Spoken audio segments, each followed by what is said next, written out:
Scene 18 by Code Quest, your VS Code Copilot. السلام عليكم، ازيكم يا جماعة؟ عاملين ايه؟ الأخبار؟ معاكم حنان من كودكاست. طبعا كل يوم بيحصل حاجة جديدة يعني في زمن ال AI احنا كل يوم بيبقى عندنا خبر جديد، كل يوم بيبقى عندنا موديل جديد. الأسبوع ده كان من ضمن الحاجات اللي طلعت الناس كلها كانت بتتكلم عنها كلاودي، الموديل الجديد، وان هو قوي جدا. فتعالوا نشوف كلاودي مع سين 18 هنقدر نعمل بيهم ايه. انا جهزت كذا برومبت لكذا ابلكيشن يعني. هنجرب منهم راندوملي كده كذا يعني كام حاجة معاكم يعني، وهجربهم معاكم لأول مرة.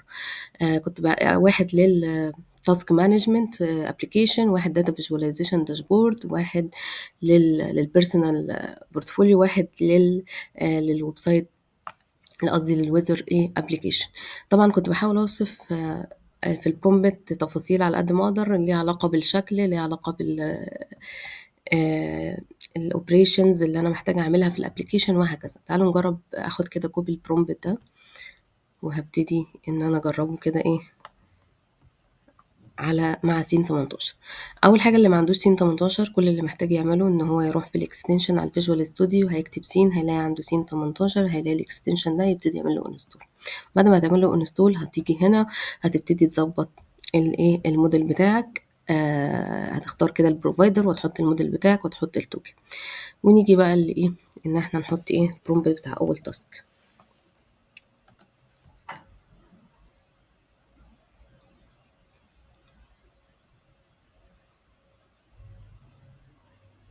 تمام.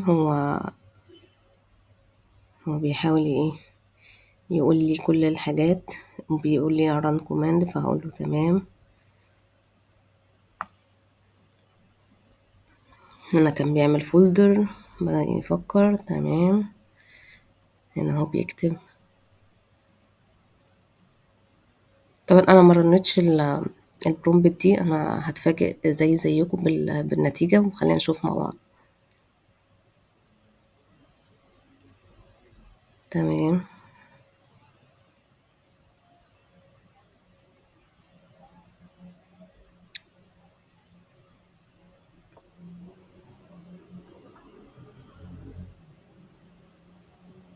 ماشي. هو دلوقتي عمال اهو بيعمل HTML. ماشي، سيبه. طبعا هتلاقوا هنا كده هو بيكتب لنا التفاصيل كلها اللي هو ايه عملها. تمام. بدأ يكتب CSS.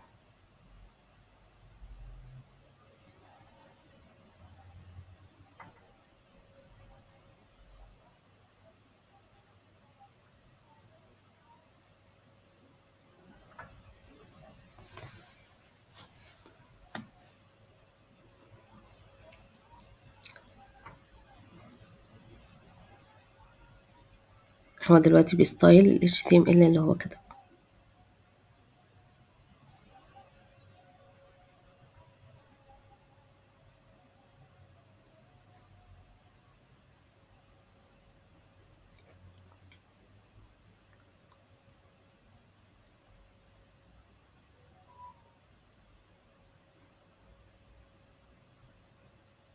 هو في الجنب كده بيبقى بيقول انا بحاول اعمل ايه يعني.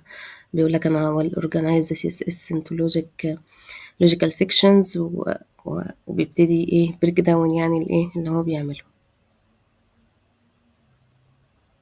انا مستنية اشوف النتيجة يعني هتبقى عاملة ازاي.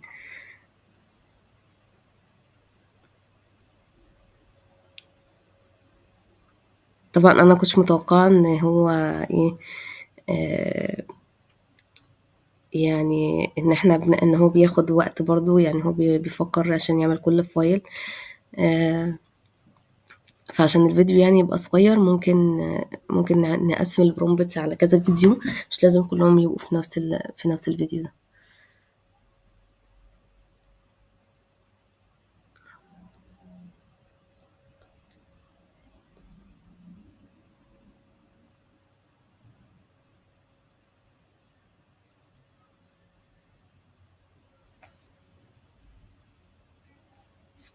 تمام. هو كده بيكتب اللوجيك بتاع الجافا سكريبت.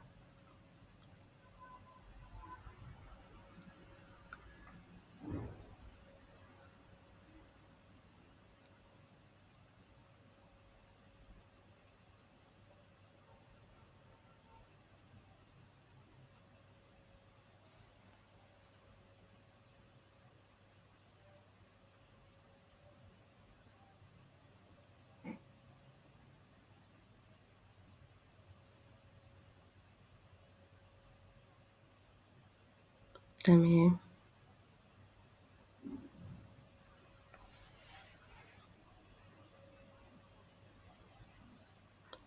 تمام، هو المفروض كده اخلص السكريبت،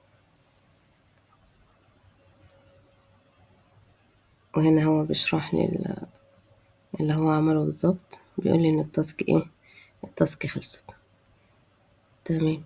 تعالوا بقى نشوف الريزلت مع بعض. يعني هو بيقول لي كمان اوبن هناخد الباص بتاع الفايل ده ونرنه من البراوزر ايه ونشوف. طبعا هو عمل لي تاسك فلو create your task.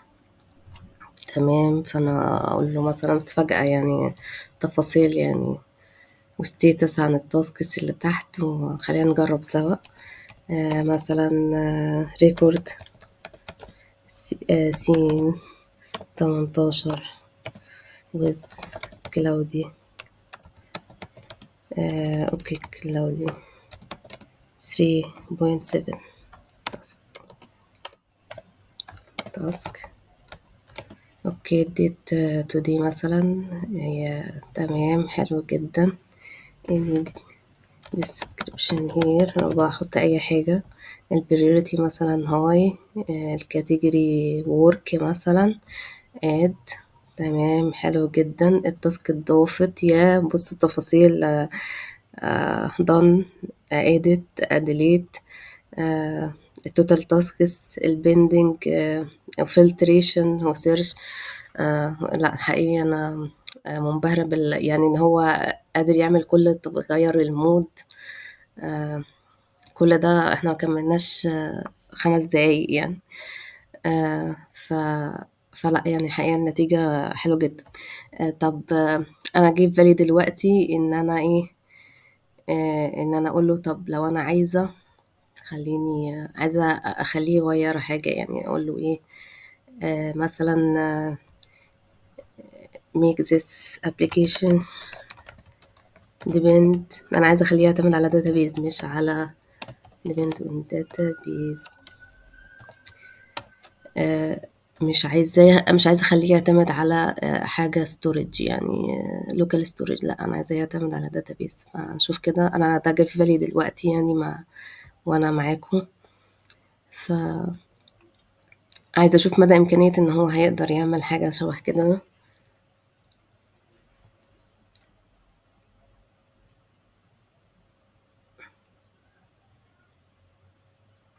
تمام، هو بدأ يعمل سيرفر وبدأ كأنه بدأ يعمل بقى باك اند.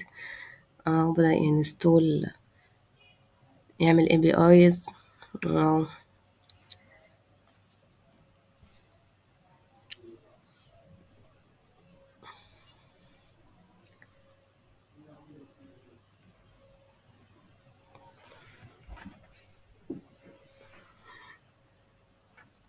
تمام.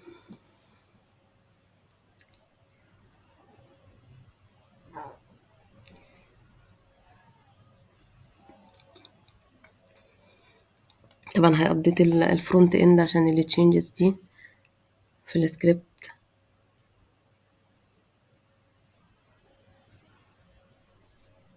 انا كنت حابة ان احنا نشوف لو هو مدى قدرته انه يبني ابلكيشن ليه باك اند وفرونت اند وداتابيز. هنشوف النتيجة مع بعض دلوقتي.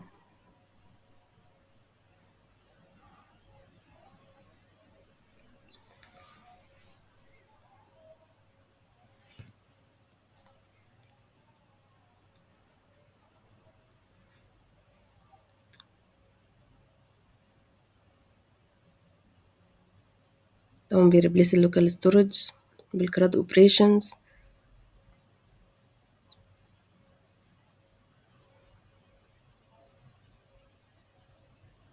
واضح هنا ان هو رجع ايرور.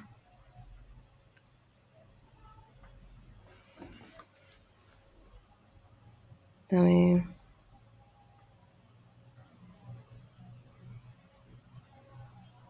بص هو بدأ بقى يريبليس بدل ما كان بيستخدم local storage بدأ يستخدم database.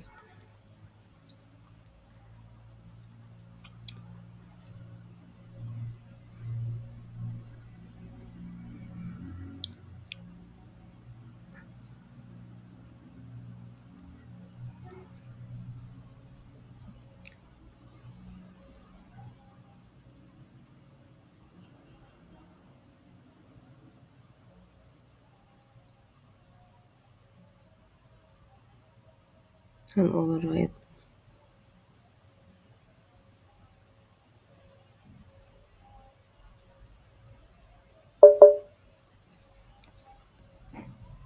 تمام، نلحق يخلص قبل ما اللابتوب يفصل.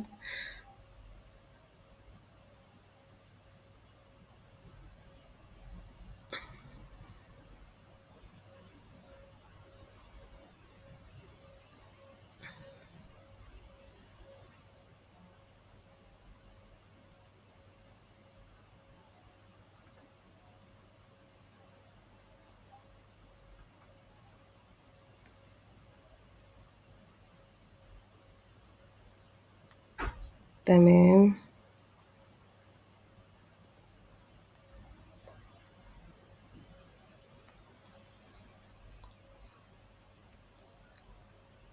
هو كمان بيعمل لي readme، بيشرح لي فيه التفاصيل، هنستول ايه وهعمل ايه مش محتاجة ابذل مجهود في اي حاجة.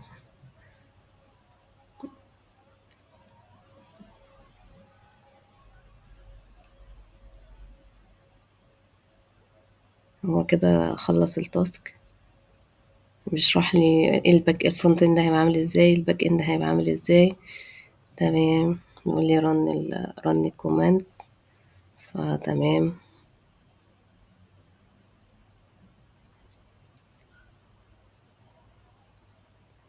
اوكي، بيقول لي خلينا نجرب.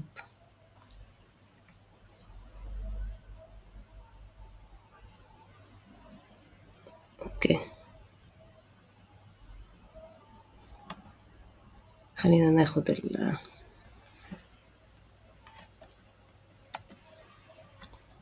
يا جماعة والله أنا منبهرة، يعني هو عمل فرونت اند وباك اند و... وداتابيز. خلينا نجرب سوا بنفس التاسك تقريبا. ماشي. any details description here. هاي. work ماشي. خلينا نقول add. بصوا التاسك اتضافت. طب أنا عايزة edit. الإيديت شغال. new edit.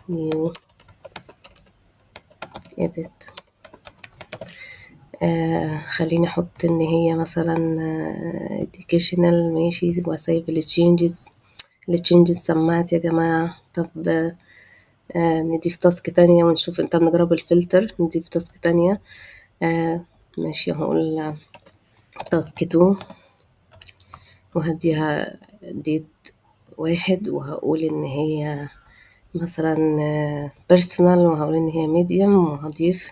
تمام، بيرسونال. تمام. لو جربت بقى فلتر هقول له انا عايزه الحاجات اللي هي educational بس، فالفلتر اشتغل عندي 2 تاسكس. انا يعني end to end application من A to Z. انا كمان ما حاولتش اديله تفاصيل كتيره اوفر في ازاي ممكن الشكل او كذا بيج او كده.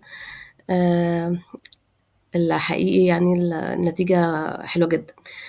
طبعًا أنا كنت مجهّزة كذا كذا واحد، بس زي ما أنتم شايفين اللابتوب هيفصل. وبرضه الrunning بياخد وقت، فخلّينا نقسّمهم على فيديوز، كذا فيديو أحسن يعني. شكرًا ليكم، واستنونا في الفيديو اللي جاي.